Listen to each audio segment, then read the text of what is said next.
அவர் தமிழ்நாட்டிலே தலை காட்ட ஆரம்பித்தார். இப்போது ஆர்கே நகரிலே நின்று அந்த மக்களிடத்திலே 20 ரூபா நோட்டை காமித்து ஏமாற்றி அதற்கு பிறகு அந்த தொகுதி பக்கமே போகாமல் அந்த தொகுதியிலே நிற்க முடியாமல் கோவில்பட்டியிலே வந்து கடந்த சட்டமன்றத்தில் நின்றார்கள். அங்கேயும் மக்கள் அவர் மீது நம்பிக்கை வைக்காமல் அவரை புறக்கணித்து அவரை தோல்வியடை செய்தார்கள். நேற்று கூட பேசுகிற போது அவர் வந்து உதயகுமார் பப்புன்னு அவருக்கெல்லாம் பதில் சொல்ல தேவையில்லைன்னு சொல்லியிருக்கிறாரு. நான் வேணா அவர் சொன்னதை ஏற்றுக்கிறேன். நான் வந்து பப்புன் தான். ஆனால் இந்த பப்புன்னால யாருக்கும் எந்த தீமையும் ஏற்படாது. ஆனால் வீரப்பா அவர் வந்து டிடிவி வந்து வீரப்பா, அந்த வீரப்பானால அந்த வில்லனால என்னென்ன தீமை ஏற்படும்னு தெரியும். கடைசியில் கிளைமேக்ஸில் பப்புனால எந்த இது வராது. பப்புனு ஹீரோவோட நாராயணசாமி ஹீரோ, நான் பப்புனு அவரோட சேர்ந்து கிளைமேக்ஸில் நாங்கள் தான் வெற்றி பெறுவோம். வீரப்பா வந்து கடைசியில் என்ன ஆவார், ஃபெரா வழக்கில் கைதாகி அவர் சிறைக்கு தான் போவார். அதனால் இந்த பப்புன்னு சொல்கிறது, இந்த பூச்சாண்டி காட்டுறது, அதெல்லாம் அம்மா இருக்கிற வரைக்கும் நாங்கள் உங்களை பார்த்து பயந்தது உண்மை தான், அது சத்தியம்தான். இப்போல்லாம் நீங்கள் காட்டுற பூச்சாண்டிக்கெல்லாம் இந்த புழு கூட உங்களுக்கு பயப்படாது. இப்போ அண்ணா திராவிட முன்னேற்ற கழக தொண்டன் சுதந்திர காற்றை சுவாசிக்கிறான்.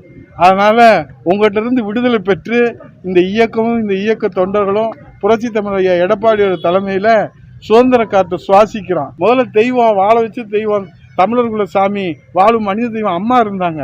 அதை காட்டி காட்டி காட்டி அந்த தெய்வத்தை காட்டி பூசாரி நீங்கள் எங்களை பயமுறுத்துனீங்க, அம்மாவின் பக்தனான எங்களெல்லாம் நீங்கள் பயமுறுத்தது உண்மை, அது சத்தியம். நாங்களும் அம்மாவின் பக்தர்களாக இருந்தவங்க பயந்தது உண்மை. இப்போ பூசாரிக்கெல்லாம் வேலை இல்லை.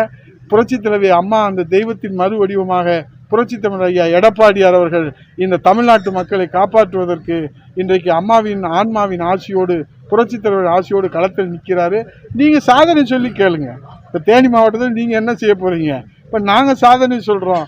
ஆனால் நீங்கள் வீரப்பா டிடிவின்றதை மட்டும், நம்பியார் டிடிவின்றதை மட்டும் யாரும் மறைக்க முடியாது. அந்த ரகசியத்தை எங்களுக்கு தான் தெரியும். அதனால் நீங்கள் யாரும் மறைக்க முடியாது. இப்போ நாங்கள் வந்து தென் தமிழ்நாட்டில் எத்தனை தொகுதி நீங்கள் பார்த்தீங்கன்னா கிட்டத்தட்ட 10 தொகுதிகளில் அதிமுக 9 இடங்களில், நம்ம விருதுநகர் பார்லிமெண்ட்டில் தேமுதிக கேப்டன் விஜயகாந்த் அவர்களுடைய தவப்புதல்வன் விஜய் பிரபாகரன் கொட்டுமுறை சின்னத்தில் நிற்கிறார். ஆக இந்த 10 தொகுதியில் நாங்கள் வலிமையோடு இருக்கிறோம்.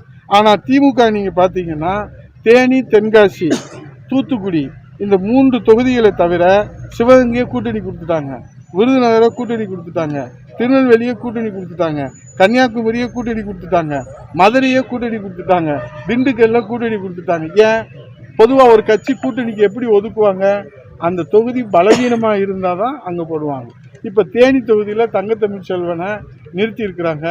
அவருக்கு தோல்வி உறுதி. ஏன்னா அவர் முதல்ல வந்து எந்த கட்சியில் இருக்காருன்னு மக்களுக்கு குழப்பம் இருக்குது, தொண்டர்கள் குழப்பம் இருக்குது. ஆகவே வெற்றி நாங்கள் இருக்கோம். 133 தேர்தல் வாக்குறுதியில் மக்களிடத்தில் கொண்டு போய் சேருவோம். எங்களோட தோல்மையில் தோல் கொடுத்து துணை நிற்கிறவங்க அவர்தான்.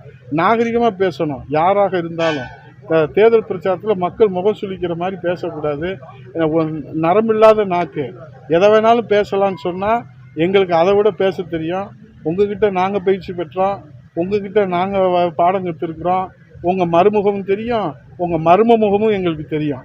அதனால் இந்த தேர்தலில் இன்றைக்கி நீங்கள் எடப்பாடியை வந்து நாங்கள் இல்லாமல் ஆக்கிடுவோம், சொல்லாமல் ஆக்கிடுவோம்னா இந்த வாய்ஸ் அவுடால் முதல்ல குறைங்க.